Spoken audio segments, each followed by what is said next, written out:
The Man with the Golden Gun is the 12th novel of Ian Fleming's James Bond series. It was first published by Jonathan Cape in the UK on the 1st of April 1965, 8 months after the author's death. The novel was not as detailed or polished as the others in the series, leading to poor but polite reviews. Despite that, the book was a bestseller. The story centers on the fictional British Secret Service operative James Bond, who had been posted missing, presumed dead, after his last mission in Japan. Bond returns to England via the Soviet Union, where he had been brainwashed to attempt to assassinate his superior, M. After being cured by the MI6 doctors, Bond is sent to the Caribbean to find and kill Francisco Scaramanga, the titular Man with the Golden Gun. The first draft and part of the editing process was completed before Fleming's death, and the manuscript had passed through the hands of his copy editor, William Plumer, but it was not as polished as other Bond stories. Much of the detail contained in the previous novels was missing, as this was often added by Fleming in the second draft. Publishers Jonathan Cape passed the manuscript to Kingsley Amis for his thoughts and advice on the story, although his suggestions were not subsequently used. The novel was serialized in 1965, firstly in the Daily Express and then in Playboy. In 1966, a daily comic strip adaptation was also published in the Daily Express. In 1974, the book was loosely adapted as the 9th film in the Eon Productions James Bond series, with Roger Moore playing Bond and Fleming's cousin, Christopher Lee, as Scaramanga. Plot: a year after James Bond's final confrontation with Ernst Stavro Blofeld, while on a mission in Japan, a man claiming to be Bond appears in London and demands to meet the head of the Secret Service.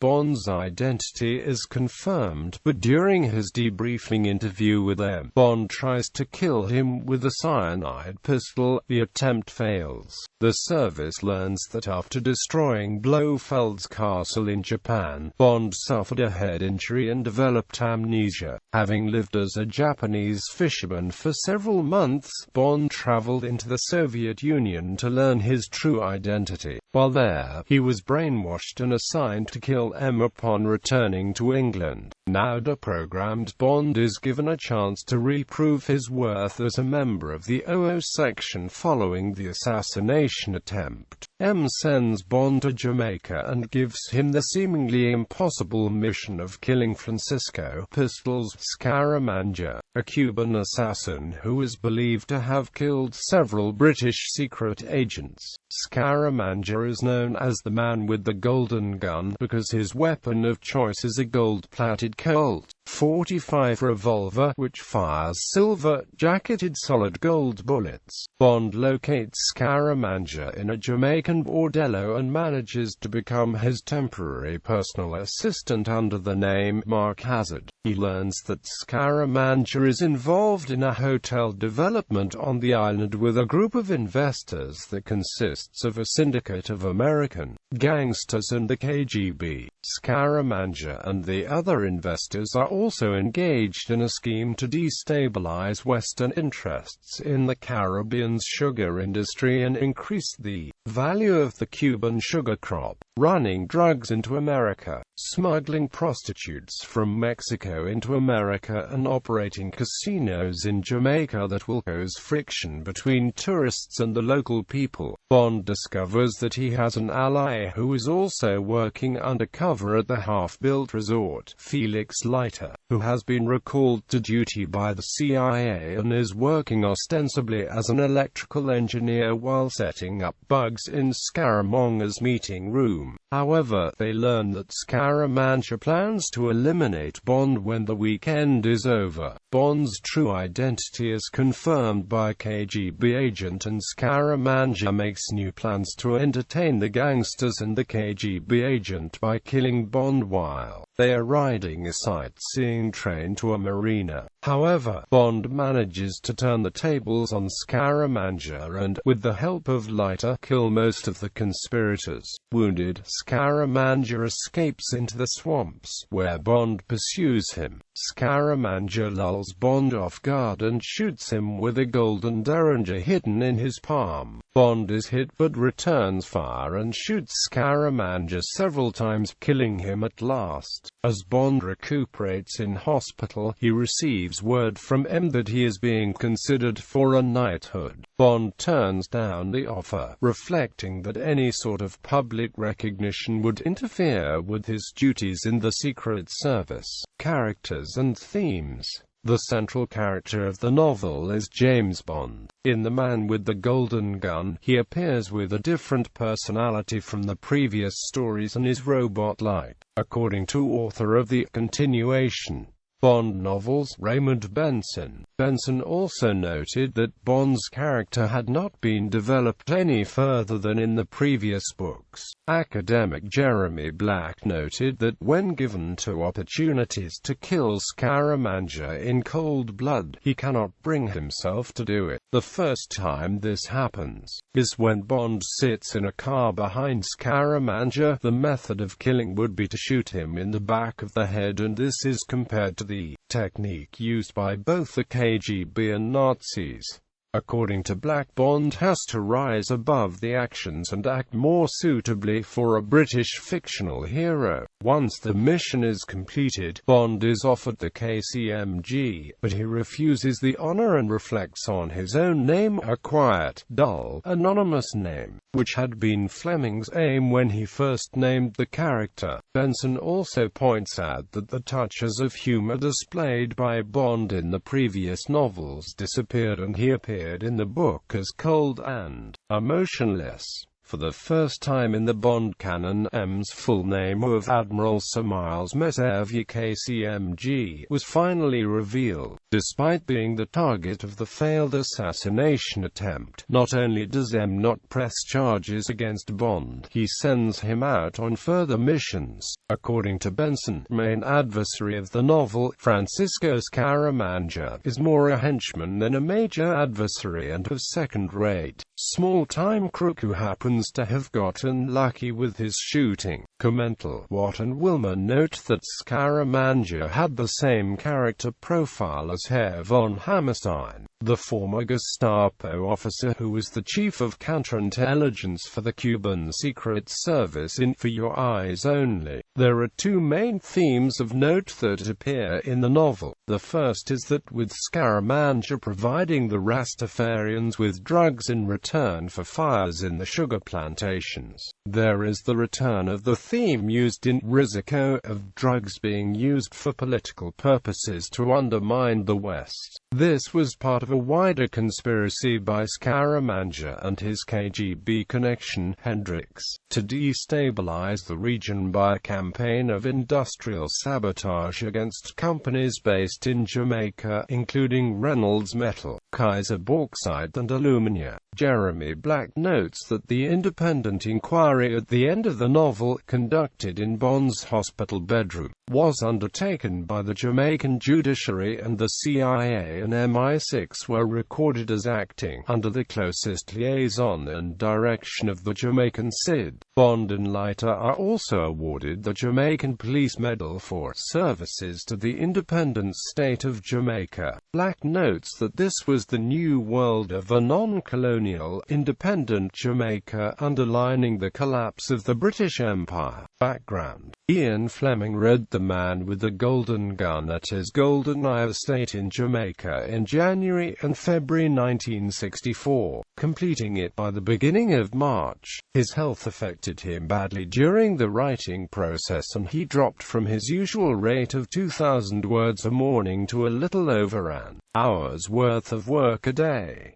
As with his previous novels, Fleming used events from his past as elements in his novel. Whilst at Kitzbühel in the 1930s, Fleming's car, a standard tourer, had been struck by a train at a level crossing and he had been dragged 50 yards down the track. For that time on he had associated trains with death, which led to the use as a plot device not just in The Man with the Golden Gun, but also in Diamonds Are Forever and From Russia with Love. As well as using events from his past, Fleming also used names of individuals he knew for some of his characters. The editor of the London magazine, Alan Ross, had provided Fleming with details about the effects of the electroshock therapy that Bond went through and, by way of thanks, the novel's SIS station chief in Jamaica, Commander Ross, was named after him. Similarly, Fleming used the name of the secretary of the Royal St. George's Golf Club, Mark Nicholson, for the CIA representative at the hotel. Tony Hugill, the sugar planter mentioned in the novel, was named after a member of Fleming's 30 Astronomical Units unit who managed the Tate and Amp plantations in West Indies after the war, and the book's main villain, Francisco Scaramanga, was named after George Scaramanga, an Etonian contemporary of Fleming's. The pair are said to have fought at school. The effects of the two Eon Productions Bond films released prior to the writing of the novel were reflected in the novel through the increased number of gadgets used. One of these was the poison gun used in the scene of the attempted assassination of M. The idea was taken from the story of Bohdan Stashinsky, who defected from the Eastern Bloc to the West in 1961. Stashinsky was put on trial for the murder of Ukrainian nationalist leaders Lev Rebet and Stepan Bandera and stated that he had used a poison spray gun to do it. Fleming returned to Britain with a completed first draft of the manuscript in March 1964 and wrote to the copy editor of all his novels, William Plumer, saying it needed a lot of rewriting. As time went on, Fleming became increasingly unhappy with the book and thought about reworking it in the spring of 1965, but was persuaded against it by Plumer, who considered the novel viable for publication. 5 months after returning from Jamaica on the morning of the 12th of August 1964, Fleming died of a heart attack. His obituary in the Times noted that he had completed and was revising a new novel, The Man with the Golden Gun, despite William Plumer's original thought about the state of the manuscript. Editors Jonathan Cape were concerned enough about the story to pass the manuscript to Kingsley Amis to read on holiday, paying him £35 per 15 shillings for his thoughts and advice, although Amis' subsequent suggestions were not used by Cape. Cape had taken the step because they thought the novel was thin and feeble. Raymond Benson has noted that the thinness comes from a lack of the rich detail and descriptions which are normally present in Fleming's work, but which are missing from The Man with the Golden Gun. Benson suggests that these details were normally worked into the second draft by Fleming, but their absence shows that no such additional work was done on this occasion. The Man with the Golden Gun was published posthumously 18 months after its author's death. Release and reception. The Man with the Golden Gun was published in the UK on the 1st of April 1965 by Jonathan Cape, was 221 pages long and cost 18 shillings. Cover artist Richard Chopping undertook the cover design again and was paid 300 guineas for the artwork. The Man with the Golden Gun was published in the US in August 1965, was 183 pages long and cost $4.50. even before the US edition was published. The Man with the Golden Gun was 9th place on the bestseller lists, with 80,000 pre-orders for the hardback version. Reviews critics did not praise The Man with the Golden Gun, although much of the criticism was muted. Fleming Biography Henry Chandler noted that the novel received polite and rather sad reviews, recognizing that the book had effectively been left half-finished, and as such did not represent Fleming at the top of his game. Kingsley Amis wrote in The New Statesman that the book was a sadly empty tale, empty of the interests and effects that, for better or worse, Ian Fleming made his own. Meanwhile, the critic for The Times wrote that the novel would doubtless be followed with close attention by the keen-eyed admirers of the many-wild Bond. Maurice Richardson, writing in The Observer, lamented that perhaps Ian Fleming was very tired when he wrote it.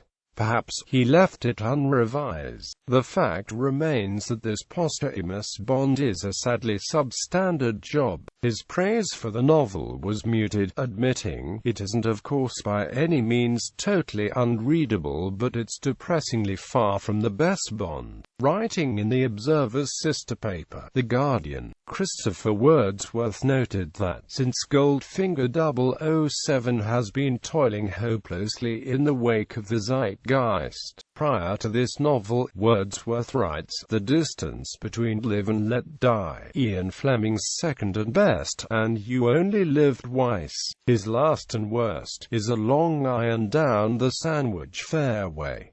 The Man with the Golden Gun, however, sinks to the level of a farrago. William Trevor, writing in The Listener, was dismissive of the work, thinking that Bond continues to behave with so little originality that neither Templar nor Drummond, Marlowe nor Nick Charles would have paused to waste a pellet on him. He continued, saying that this present work is once again a fantasy for grown-up children, neither as clever nor exciting as the early thrillers of Edgar Wallace of the boys' adventure stories of 50 years ago. Trevor did admit that, for those who like to escape to Bondsville, the old boom town hasn't changed a scrap. The critic for Time was damning, saying that it may have been just as well that Fleming died when everybody still thought he could do no wrong. Meanwhile, the critic for Newsweek said that James Bond should have had a better exit.